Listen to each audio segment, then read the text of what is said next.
Next point है हमारा, next topic है हमारा इस चैप्टर का मोस्ट आईएमपी टॉपिक, फर्म के साम्य या संतुलन की स्थिति या अधिकतम लाभ या लाभ अधिकतमीकरण का अर्थ। ये भी आईएमपी है, लाभ अधिकतमीकरण। ये क्या होता है लाभ अधिकतमीकरण, तो जरा यहाँ पर ध्यान से देखिएगा। लाभ अधिकतमीकरण होता है, देखिए सबसे पहले मैं आपको ये समझा दूं, फर्म के साम्य की स्थिति क्या होती है, जहां उत्पाद लागत किसके बराबर होती है, आगम के बराबर होती है, उसे हम क्या कहते हैं, फर्म की साम्य अवस्था। साम्य का मतलब होता है इक्वल, बराबर, संतुलन। ठीक है, साम्य का मतलब होता है संतुलन, यानी बैलेंस बना हो। किस में, दो चीजों में, एक तो लागत और एक आगम। यानी इस पेंसिल को बनाने में अगर आपने 5 रुपए लगाए हैं, तो आप जब इसे बेचो तब भी 5 रुपए में ही बेचो, यानी लागत और आगम दोनों कैसे हुए, बराबर हुए। उसे हम कहते हैं फर्म के साम्य की स्थिति। ठीक है, तो फर्म के साम्य या संतुलन से अर्थ होता है जहां उत्पादन लागत उत्पादन आगम के बराबर होती है, उसे फर्म के साम्य की स्थिति कहते हैं। नेक्स्ट टॉपिक था इसी का, लाभ अधिकतमीकरण।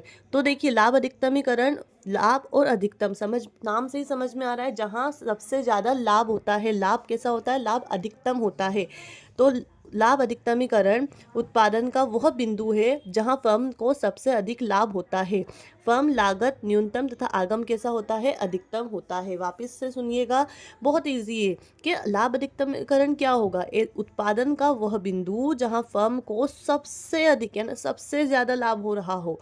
तो कब हो सकता है, तो उसकी कंडीशन ये होती है कि फर्म का लागत न्यूनतम तथा आगम कैसी हो, अधिकतम। यानी इसको बनाने में 2 रुपए लगे और जब आप इसे बेचो तो 5 रुपए आ जाए, तो 3 रुपए आपका जो लाभ होगा वो क्या होगा, लाभ अधिकतमीकरण। यानी जो लगाओ पैसा वो बहुत कम और जो रिटर्न पैसा है वो बहुत ज़्यादा, उसे हम कहते हैं लाभ अधिकतमीकरण। मीनिंग लिखेंगे, लाभ अधिकतमीकरण उस स्थिति को कहते हैं जहां लाभ अधिकतमीकरण उत्पादन का वह बिंदु है जहां फर्म को सबसे अधिक लाभ होता है तथा फर्म की लागत न्यूनतम तथा आगम अधिकतम होता है। अब ये क्वेश्चन आईएमपी है, ये एग्जाम में आया है। लाभ अधिकतमीकरण की 3 शर्तें, यानी लाभ अधिकतम कब हो सकता है उसकी 3 शर्तें बताइए, वो कौन कौन सी है। तो देखिएगा, सीमांत राजस्व, ये आगम। अब पहले इसका मतलब समझ लीजिए क्या होता है आगम, यानी जो पैसा आएगा जब एक दुकानदार कोई सामान बेचता है, रिटर्न में कस्टमर जो उसे पैसा देता है वो क्या कहलाता है, आगम। ठीक है, मान लो ये 5 रुपए की है, आप दुकानदार को 5 रुपए दोगे तो वो क्या होगा, आगम। और लागत का मतलब होता है इसको बनाने में जो पैसा लगा है। तो आगम और लागत दोनों कैसे होते हैं, बराबर। कौन से, सीमांत आगम और सीमांत लागत दोनों बराबर हो जब कहते हैं हम लाभ अधिकतमीकरण। ये सबसे पहली शर्त है, ध्यान ये वापिस से सुनिए। सीमांत आगम सीमांत लागत के बराबर होता है जब लाभ अधिकतमीकरण होता है, पहली स्थिति। दूसरी, अल्पकाल में कीमत औसत परिवर्तनीय लागत से अधिक होती है। वापिस सुनिए, अल्पकाल में कीमत औसत परिवर्तनीय लागत से अधिक होती है। फिर तीसरा है, सीमांत लागत हास्यमान नहीं हो सकती है। ठीक है, इस बिंदु को हम कहते हैं लाभ अधिकतमीकरण। ये लाभ अधिकतमीकरण की 3 शर्तें हो गई। नेक्स्ट तो हमारा टॉपिक है, दीर्घकाल में एक फर्म का पूर्ति वक्र क्या होता है। फर्म के साम्य या संतुलन की व्याख्या कीजिए, या दीर्घकाल में औसत लागत तथा औसत लागत वक्र कैसा होता है। ये क्वेश्चन आया हुआ है, इसका ना डायग्राम आपको ये याद करना पड़ेगा। देखिए कुछ चीज़ें ऐसी होती है जो हमें याद रखना पड़ती है। आपको इस तरीके से 2 सेशन बनाना है, यहाँ पर देखिए दोनों इक्वल है, इसे हम कहते हैं साम्य स्थिति, जहाँ पर जो है कॉस्ट वो रेवेन्यू के बराबर होती है, मतलब लागत जो है वो आगम के बराबर होती है। ये हमारी है साम्य की स्थिति। कौन सी स्थिति कहते हैं इसे, साम्य स्थिति। ठीक है, अब यहाँ पर आपको ये वक्र देखिए, एक यू जैसा वक्र है और एक एल जैसा, उल्टा एल। ठीक है, इससे आपको ये याद रखना, और ये याद रखना ही पड़ेगा। अगर आप कर्व बनाकर आएंगे तो वहाँ पर ना आपका इफेक्ट पड़ता है अगर हम कर्व बनाते हैं तो। अब इसकी डिटेल की बात कर लेते हैं, तो पॉइंट बाय पॉइंट आपको इसको मिलाकर लिखना है। देखिए क्वेश्चन अगर ये आ जाए, दीर्घकाल में एक फर्म का पूर्ति वक्र क्या होता है, तो ये निम्नलिखित होता है। आप इस तरीके से बना देंगे। फिर फर्म के साम्य व संतुलन की व्याख्या निम्नलिखित है। दीर्घकाल में औसत लागत तथा औसत लागत वक्र निम्न प्रकार का दिखाई देता है। ये बनाने के बाद डिटेल लिखना है। समझ में आ गया शुरुआत कहाँ से करनी है, वापिस समझा देती हूँ। दीर्घकाल में एक फर्म का पूर्ति वक्र निम्न प्रकार का होता है, बना दिया। फर्म के साम्य व संतुलन की व्याख्या निम्नलिखित है, ये बना दिया। दीर्घकाल में औसत लागत तथा औसत लागत वक्र निम्न प्रकार का होता है। ठीक है, ये बना दिया। ये हमने बना दिया यहाँ पर। अब इसकी डिटेल लिखते हैं। तो दीर्घकाल का मतलब क्या होता है, यानी बहुत ज़्यादा जब आपके पास टाइम होता है उसे हम कहते हैं दीर्घकाल। दीर्घकाल में एक विक्रेता के पास इतना समय होता है कि वो इच्छा के अनुसार पूर्ति को बढ़ा सके या फिर घटा सके, यानी अपनी इच्छा के अनुसार पूर्ति को वो बढ़ा भी सकता है, अपनी इच्छा के अनुसार पूर्ति को वो घटा भी सकता है।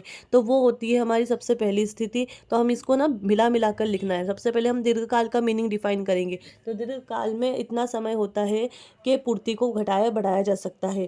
तो अर्थात दीर्घकाल में पूर्ति कैसी होती है, पूर्णतया लोचदार होती है। दीर्घकाल में पूर्ति कैसी होती है, दीर्घकाल में पूर्ति पूर्णतया लोचदार होती है। ये हमने लिख दिया। फिर नेक्स्ट हमारी शर्तें हम लिख देंगे कि दीर्घकाल में निम्न प्रकार की शर्तें होती है। जब marginal revenue, marginal cost, marginal का मतलब मैं बता दूं, वही जो अभी हम लिख कर आए, सीमांत आगम किसके बराबर होगा, सीमांत लागत के बराबर। सीमांत आगम सीमांत लागत के बराबर होगा और औसत आगम बराबर होगा किसके, औसत लागत के। ठीक है, तब ये आपको पूरा डिटेल बनाकर लिख देनी है। पहले सब 3 कंडीशन, आप 2 कंडीशन ऐसे लिख देंगे, फिर इसको डिटेल में लिखेंगे कि सीमांत आगम सीमांत लागत के बराबर होती है, औसत लागत औसत आगम के बराबर होती है। ये हमने पूरा समझा दिया। ये व्याख्या हो गई आपके, बस इसको मिलाकर लिखना। एक बार फिर सुन लीजिए। दीर्घकाल में इतना समय होता है विक्रेता के पास कि वो पूर्ति को बढ़ा या घटा सकता है। अर्थात दीर्घकाल में पूर्ति पूर्णतः लोचदार होती है। दीर्घकाल में औसत लागत वक्र और दीर्घकाल में सामयिक की स्थिति या औसत लागत वक्र निम्न प्रकार की शर्तों को पूर्ण करता है। सीमांत आगम सीमांत लागत के बराबर होता है, औसत आगत औसत लागत के बराबर होता है। ये यहाँ पर आपका ये टॉपिक कंप्लीट हुआ। नेक्स्ट टॉपिक है हमारा एक न्यूमेरिकल क्वेश्चन इस चैप्टर का, आईएमपी है इसलिए मैंने ये यहाँ पर लिखा है। इसको भी समझ लीजिए, बहुत आसान है। निम्न तालिका में कुल संप्राप्ति, सीमांत संप्राप्ति और औसत संप्राप्ति का परिकलन कीजिए। वस्तु की पूर्ति प्रति इकाई बाजार कीमत 10 रुपये है। कीमत आपको दे दी, कितने रुपए है, 10, यानी एक इकाई की कीमत कितनी होगी, 10। तो आप खुद निकालते जाएंगे कि अगर एक इकाई की कीमत 10 है तो 2 इकाई की कीमत कितनी होगी, 3 इकाई की कीमत कितनी होगी। मान लो इस पेंसिल की कीमत 10 रुपये है, एक की हो, 2 की कितनी होगी 20 रुपये, 3 की कितनी होगी 30 रुपये, 4 की कितनी होगी 40 रुपये, इस तरीके से। तो हम देखो यहाँ पर इसका ये बनी हुई आएगी आपको टेबल, इसको फिल करना है। कैसे करेंगे, ये यहाँ पर लिखी हुई है कितनी इकाई है। यहाँ पर 0 मान लेते हैं, ये pencil 0 pencil, 1 pencil, 2 pencil, 3 pencil, 4 pencil, 5 pencil और 6 पेंसिल। कीमत लिखते जाते हैं हम। अच्छा 0 पेंसिल की कीमत कितनी होगी, 0। ठीक है, 1 पेंसिल की कीमत कितनी है, 10 रुपये। 2 पेंसिल की कितनी हो जाएगी, 20 रुपये। 3 पेंसिल की 30 रुपये। 4 पेंसिल की 40 रुपये। 5 पेंसिल की 50 रुपये और 6 पेंसिल की 60 रुपये। कितना आसान है ये। अब हम निकालते हैं सीमांत संप्राप्ति। सीमांत संप्राप्ति क्या होती है, सबसे पहले तो देखो यहाँ 0 है तो यहाँ पर भी क्या आ जाएगा, 0। अब इसको समझिए बड़े ध्यान से। वैसे तो ये बच्चे ना इसको रट के जाते हैं, लेकिन इसको समझिए आप लोग कैसे हुआ। अब आपको देखना है यहाँ पर कितने कितने की गैप है, कितने कितने चेंज हो रहा है। सीमांत का मतलब हर एक इकाई में कितना परिवर्तन है। तो देखिए यहाँ तो 10 ही है शुरू में, क्योंकि ये शुरुआत ही हो रही है। तो शुरू में यहाँ पर भी क्या होगा, 10। अब देखिए 10 से कितना हो गया, 20। कितने रुपए की कमी आई, 10 रुपये की। यहाँ पर भी कितने, 20 से 30 हुआ, कितने गैप है, 10 की। यहाँ पर भी कितने की गैप है, 10 की। यहाँ पर भी कितने की गैप है, 10 की। यहाँ पर भी कितने की गैप है, 10 की। ये निकल गई हमारी सीमांत संप्राप्ति। अब हमें निकालना है औसत। औसत कैसे निकालते हैं, वैसे तो यहाँ पर भी ट्रिक है कि ये भी 10-10 आ जाएगा, लेकिन कैसे आया, देखिए हमने क्या करा, इन दोनों को डिवाइड करते गए। 10 का डिवाइड 1 से करा, क्या आएगा 10। 20 का डिवाइड 2 से, 2 2 1 जा 2, 2 1 जा 2, 0 का 0, कितना आ जाएगा 10। ऐसे ही देखो 3 1 जा 3, फिर कटेगा ये भी 10। इससे डिवाइड होता जा रहा है, ये इससे डिवाइड करेंगे फिर कितना आ जाएगा 10। इससे आप इसको डिवाइड कर दोगे 10 और इससे आप इसको डिवाइड करेंगे। इसलिए मैंने समझाया है क्योंकि बोर्ड एग्जाम वाले नंबर कभी भी एक जैसे नहीं देते हैं। कभी बाई चांस नंबर अलग आ गए तो आप इसको इस तरीके से लिख लीजिएगा। आई होप आपको ये पूरा चैप्टर समझ आ गया होगा। यहाँ पर हमारा पूरा चैप्टर कंप्लीट हो जाता है।